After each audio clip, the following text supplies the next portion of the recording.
Hace pocos días celebramos el 529 aniversario del 12 de octubre de 1492, el día del descubrimiento de América. Sin embargo, este término es criticado y desechado por algunos por considerarlo colonial. Y es que estos partidarios críticos de este término consideran que no había nada que descubrir, que allí ya vivía gente. Sin embargo, desde la perspectiva de los europeos, de los africanos, de los asiáticos, del resto del mundo, aquel era un continente que se desconocía de su existencia, un nuevo mundo. Por lo tanto, es un término que podemos acechar y que es correcto, pero que debemos complementar con el de conquista y colonización. Y es que esto es un proceso de 3 fases. Hubo un descubrimiento de algo que se desconocía para el resto del mundo y a continuación hubo un proceso de conquista y finalmente de colonización. Los países que fueron protagonistas de la conquista fueron España como país pionero, pero también Portugal, Francia, Gran Bretaña, los Países Bajos e incluso Dinamarca, con la conquista de la isla de Groenlandia. El proceso colonizador que vino después duró siglos. Los más fuertes fueron durante los siglos XVI y XVII, donde se ponen las bases de estas nuevas sociedades que se están creando. Pero en realidad hasta hoy en día vivimos como parte de un proceso colonizador. Los europeos no hemos parado de emigrar a América en ningún momento. Y todo este proceso de descubrimiento, conquista y colonización ha supuesto la creación de una nueva realidad en América, previa a la precolombina. De hecho, podemos afirmar que América es una especie de nueva Europa, un continente construido desde la base de la cultura europea. Por eso podemos afirmar que América forma parte de la cultura europea y que ambos continentes forman la cultura occidental. Pero el 12 de octubre de 1492 no solo cambió la vida de las personas que viven en América y vivían en ese momento, cambió la vida del mundo entero. A partir de este momento, España se convierte en la primera potencia europea y a través de esta conquista se consigue que Europa, por primera vez, sea la primera potencia mundial hegemónica en el mundo en cuanto a los continentes. Hasta entonces no había sido así.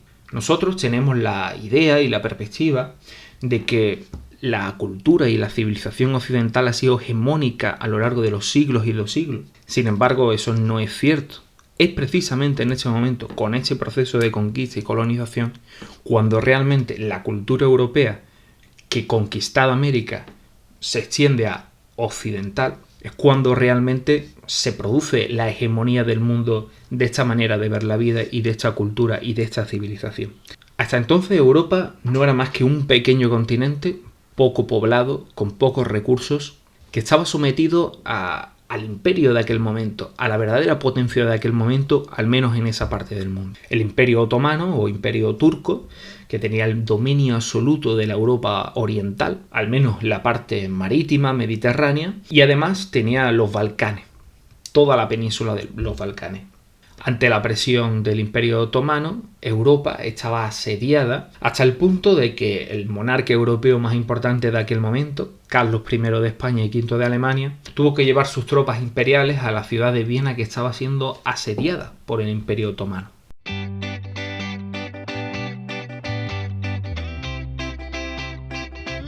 Muy buenas a todos, mi nombre es Alejandro Soto y estoy produciendo este nuevo programa para YouTube que se llama A Contraluz y en concreto este primer episodio del origen y futuro de la hegemonía occidental.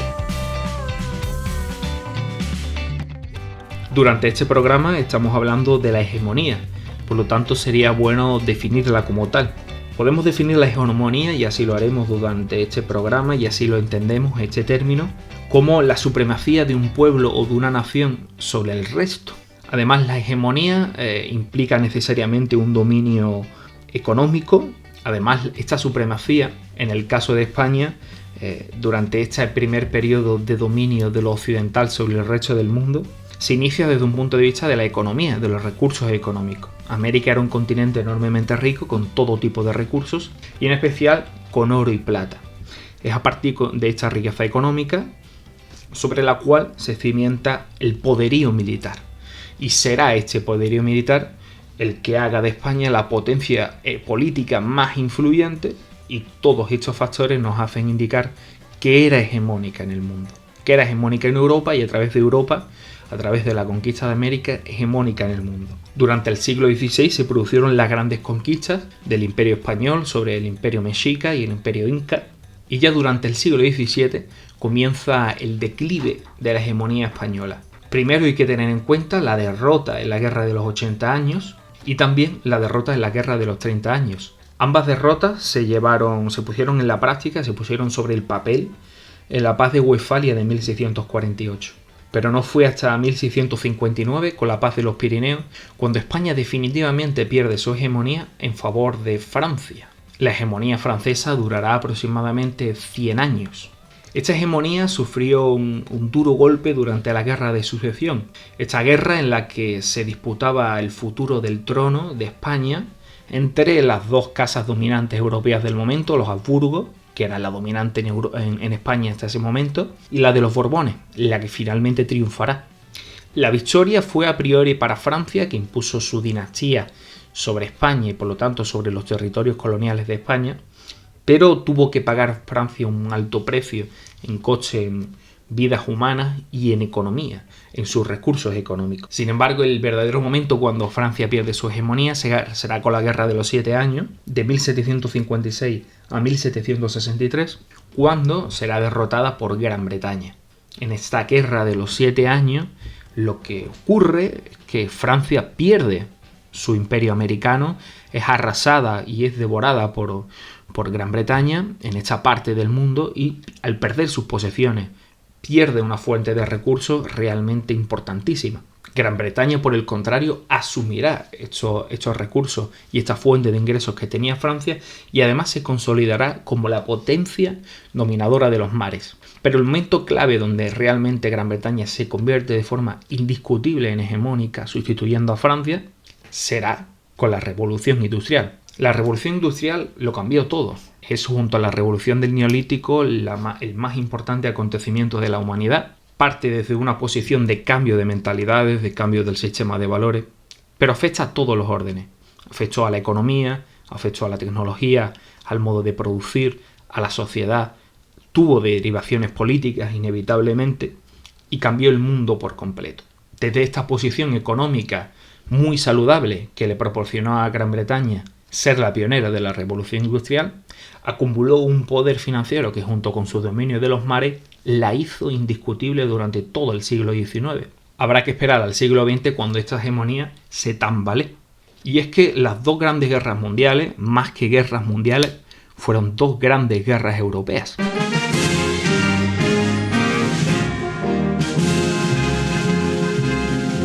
En ellas podemos decir que Europa se autodestruye. Nominalmente fue Alemania la perdedora, pero en realidad todas las potencias europeas fueron perdedoras de ambas guerras. Desde entonces ningún país de la Europa occidental está en posición de reivindicar una primacía o hegemonía sobre el mundo. Tras la Segunda Guerra Mundial, en 1945, se producirá un enfrentamiento denominado Guerra Fría. Una guerra que es constante pero no directa entre las dos nuevas superpotencias. Los Estados Unidos, de una matriz cultural europea, occidental, pero no geográficamente Europa.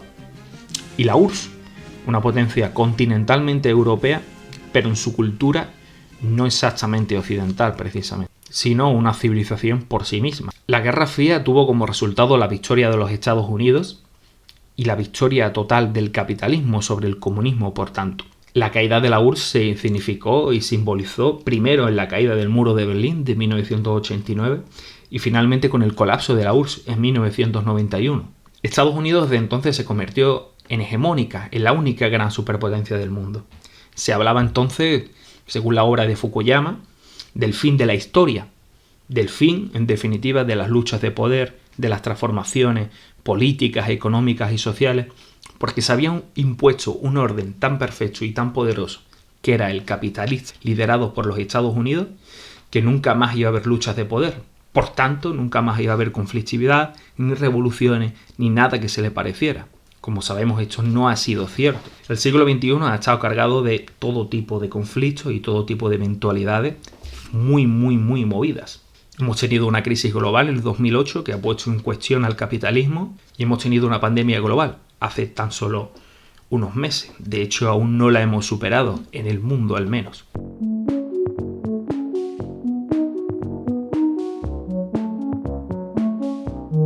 De hecho, al mundo occidental le ha salido un desafío, como pocos ha habido en estos últimos 500 años, China, un continente claramente diferenciado de la tradición cultural europea y occidental, está desafiando el orden imperante. Es este el tema que queremos abordar en este episodio: si China será la futura primera potencia mundial y si China romperá el orden establecido desde hace más de 500 años, cuando Cristóbal Colón llegó a América. La China actual es el resultado de una guerra civil de 22 años que acabó con la proclamación de la República Popular China en 1949 por Mao Zedong. El bando perdedor, el bando nacionalista, se refugió en la isla de Formosa, la actual Taiwán, pero eso es otra historia. El cambio que hizo a China un verdadero desafío a la hegemonía occidental se produjo en 1978, cuando Deng Xiaoping llegó al poder. Desde entonces se han hecho una serie de reformas en la agricultura, en la industria, en el comercio, que han cambiado por completo el país. La primera de las reformas fue la agricultura.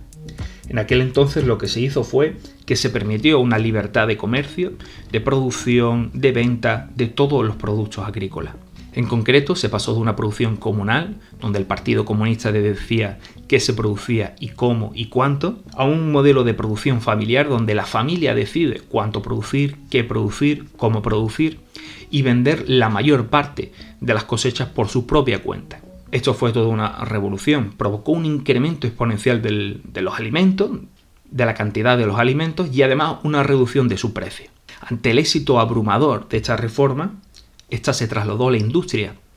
Desde el punto de vista legal se permitió la existencia de la empresa privada, del libre comercio, de la ley de la oferta y la demanda, pero además, en cuanto a la planificación de la economía china, que seguía existiendo como en todo país comunista, esta pasó de los ministerios a empresas estatales públicas que actuaban bajo lógicas capitalistas.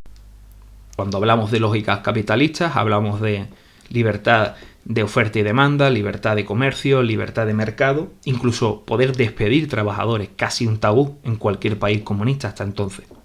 En cuanto al comercio, se produjo una liberalización de la importación, en especial de determinadas cuestiones y sobre todo en lo referente a la importación de la tecnología desde el exterior, que era necesario para el impulso de la industria de China. Otro factor clave fue la creación de zonas económicas especiales. Una pionera fue la de Shenzhen, una pequeña localidad de 30.000 habitantes por aquel entonces, al norte de la isla del Hong Kong. Un Hong Kong aún dependiente del Reino Unido, que en la actualidad tiene 12 millones de habitantes.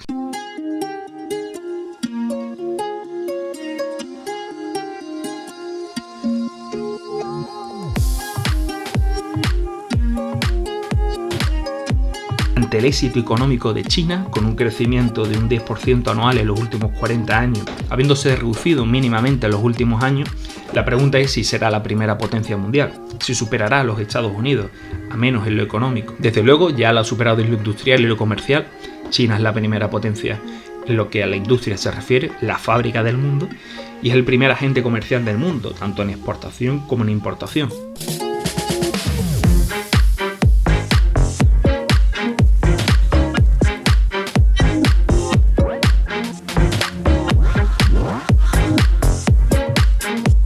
La dinámica de la hegemonía nos dice que una vez alcanzada la supremacía económica, esta podrá traducirse en un poder militar que conlleve la supremacía política. Parte de ese poder económico se está trasladando al ejército. Aunque los Estados Unidos siguen siendo la primera superpotencia militar, que acapara en el 50% del gasto militar del mundo, la realidad es que China está dando pasos agigantados en esta dirección. Durante el 2013, China construyó 13 barcos de guerra, frente a ninguno de Estados Unidos. En 2012, China construyó 12 barcos de guerra, frente a uno de los Estados Unidos. Y finalmente, en el 2020, el año pasado, China construyó 26 barcos de guerra frente a 3 de Estados Unidos. Esta realidad es especialmente importante. Si llegase a haber una guerra entre Estados Unidos y China, inevitablemente sería naval, sería marítima. Estados Unidos y China no comparten frontera, y por lo tanto una guerra sería inevitablemente en el mar. Los submarinos, los buques de guerra, los portaaviones y las tropas del ejército del aire auxiliares serían especialmente importantes en esta guerra.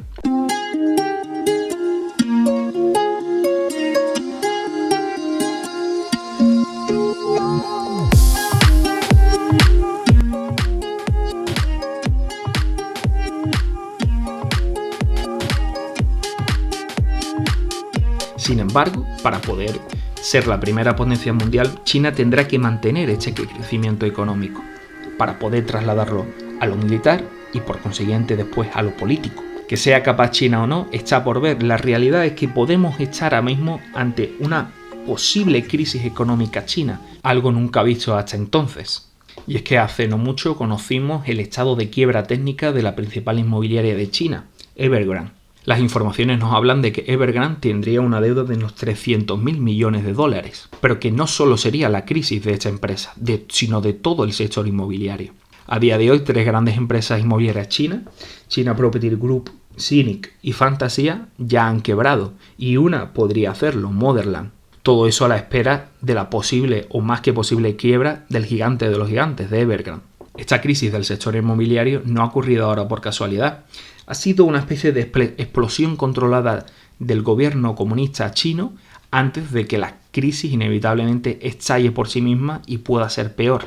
Los líderes del Partido Comunista Chino han creído conveniente volar esta realidad económica innegable antes de que les estalle en la cara, pero veremos si serán capaces de hacerlo. En los últimos 10 años, este gigante inmobiliario Evergrande ha multiplicado por 11 sus ventas, y para que nos hagamos una idea de su tamaño, el mayor agente inmobiliario de Estados Unidos, D.R. Horton, es un 6% del tamaño de Evergrande.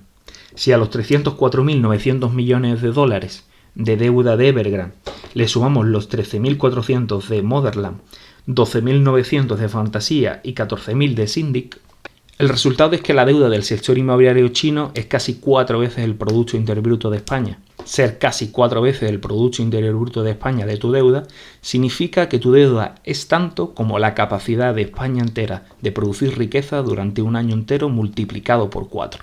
China tiene una innegable burbuja inmobiliaria y tiene ciudades fantasmas en el interior del país donde no vive nadie o casi nadie, con miles, incluso millones de viviendas que simplemente nunca se venderán. Pero el problema no es solo económico, también es político. El modelo político y económico de China se ha basado en la idea de que China siempre crece y la expectativa de vida de los ciudadanos siempre es a mejorar. Si esto deja de ser así, el Partido Comunista de China podría tener un serio problema. El dato más importante para entender que esto podría llegar a ser así es que el 75,9% del ahorro de las familias chinas está invertida en el sector inmobiliario. Esto significa que si se produce un descenso prolongado y continuo del precio de la vivienda, también lo harán los de los ahorros chinos. Y es que en China han cogido afición a comprar casas como manera de inversión. En el 2008, solo el 13% de la venta de viviendas era para uso de primera residencia, frente al 66% que era de segunda residencia y el 22% de tercera residencia. Los chinos han cogido la costumbre de invertir en el sector inmobiliario como fuente de inversión segura.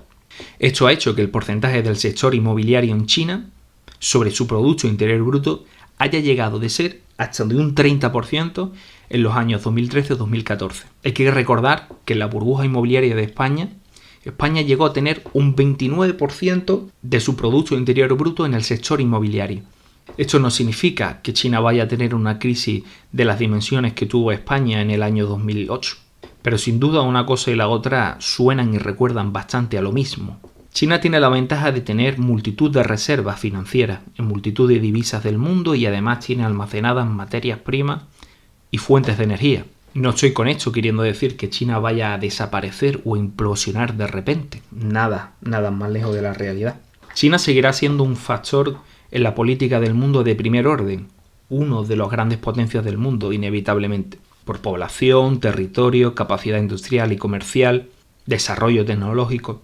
Pero lo que es obvio es que esta puede ser la primera gran crisis económica china en 40 años y que el crecimiento chino se vea realmente ralentizado. Hay quien especula que en el próximo año 2022 el crecimiento de China podría reducirse a un 2-3%. Una cantidad normal para cualquier país desarrollado, pero insuficiente para un país que aún tiene mucha gente a la que sacar de la pobreza. Además de esta crisis del sector inmobiliario, China tiene otros problemas. Tiene una crisis energética, el precio de la energía, al igual que en Europa, ha subido exponencialmente y se ha llegado al extremo de haber apagones de luz en grandes ciudades. China hasta entonces había dependido del carbón para producir su energía en mayor medida que cualquier otra fuente de energía, Pero sin embargo, China también está comprometida por hacer una transición ecológica hacia energías renovables. China ha dejado en los últimos años de explorar nuevas minas de carbón que han reducido su producción de carbón. Ante el aumento de la demanda como efecto rebote del fin de la pandemia, la necesidad de más electricidad ha aumentado, no pudiendo satisfacer esta demanda sin el carbón. Además, otro problema muy importante de la economía china es la crisis del transporte. Y es que el mundo se enfrenta a una falta de contenedores y de barcos de mercancía. Durante el tiempo más duro de la pandemia del COVID, se ha reducido drásticamente la actividad económica y muchas navieras han desahuciado a barcos. Estos barcos no se reponen así de una noche a la mañana y por lo tanto la cantidad de barcos de mercancía en el mundo son menos que antes. Teniendo en cuenta que el sector inmobiliario chino está en crisis y que ahora el sector del transporte del que depende la industria exportadora china también, es más que probable que China se vea resentida en su crecimiento económico. Además, hay otro factor que afecta de lleno a la economía china y es la deslocalización industrial. Paradójicamente, lo que Europa ha sufrido por parte de China, lo está sufriendo China ahora por otros países del mundo. Durante los años 80 y 90, incluso hasta hoy en día, multitud de empresas europeas y de Estados Unidos se han trasladado a China por tener un menor coste de producción debido a su bajo salario. Producir en China hoy en día no es tan sencillo como antes, ni tan fácil ni tan barato. Hay una crisis energética que hace que las industrias algunas estén parando, la crisis del transporte mundial hace más inaccesible y más caro el mercado chino del mercado estadounidense y de la Unión Europea, y la seguridad jurídica está fallando últimamente.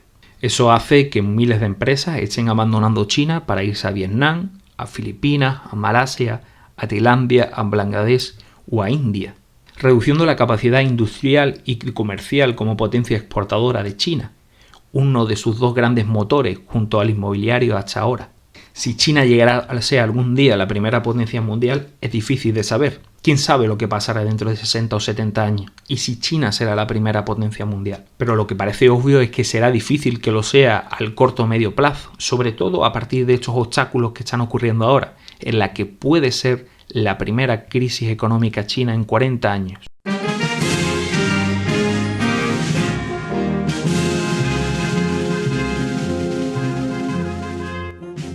Veremos hasta dónde llega esta crisis, pero desde luego habrá que estar atento a ello. Muchas gracias por haber escuchado este primer programa de A Contraluz. Si te gusta, dale a like, deja un comentario y suscríbete. Si hay algo de lo que te gustaría opinar, objetar o matizar, también deja tu comentario. No te pierdas el próximo programa y un saludo a todos.